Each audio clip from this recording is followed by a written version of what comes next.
আজ জামাই ষষ্ঠী বাজার, মাছের প্রচুর দাম, কিন্তু কি করা যাবে, মাছ তো রান্না করতে হবে, তাই চলে গেলাম আমি বাজারে। তো ছোটোখাটো একটা বাজারে এখানে দেখতে পেলাম, বাজারটা খুবই ছোট।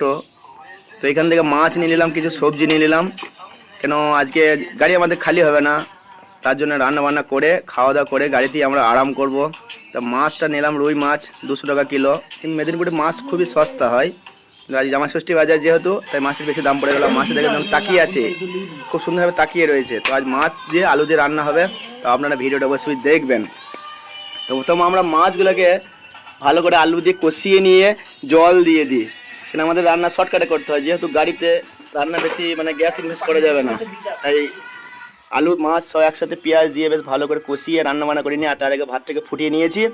আর এদিকে চারপাশটা দেখুন পাম্পে রয়েছি, আমাদের গাড়িতে পাম্পই থাকে বেশি, আর আমরা পাম্পের সাইডেই রান্না বান্না করি। আর আমাদের গাড়ির সার্ভিস দেয়, কেন আমাদের পাম্প ছাড়া হোটেলে তো রান্না করা যাবে না, হোটেলে গাড়ি দাঁড় করালে গাড়ি দাঁড় করানো যাবে কিন্তু রান্না করা যাবে না, তাই আমরা পাম্পের সাইডেই থাকি।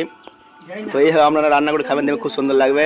আর সত্যি করেই রান্নাটা খুবই সুন্দর লাগছে, যেহেতু একটা তরকারি আর মাছটা খুব সুন্দর, আর আলু দিয়ে গাড়িতে মাছ রান্না খুবই ভালো লাগে। এইভাবে রান্না করে বাড়িতেও খাবেন, অনেক ভালো লাগবে। আর গাড়িটা একটু গুছিয়ে নিতে হবে, গাড়িটা খুবই মানে নোংরা হয়ে রয়েছে। তো স্নান করার আগে গাড়িটা গুছিয়ে নেবো, আর একটু ধনেপাতা দিয়ে দেবো মাছে, কারণ ধনেপাতা আমার প্রচুর ফেভারিট। ধনেপাতা দিলে আলাদা একটা স্বাদ আসে। আর এখন ধনেপাতা অনেক দাম, যেহেতু ধনেপাতার সিজন নয়। তাই এইভাবে আপনারা ভিডিও বা রান্না বান্না করে বাড়িতে খাবেন, দেখবেন খুব ভালো লাগবে। থ্যাংক ইউ ভিডিওটা কন্টিনিউ করার।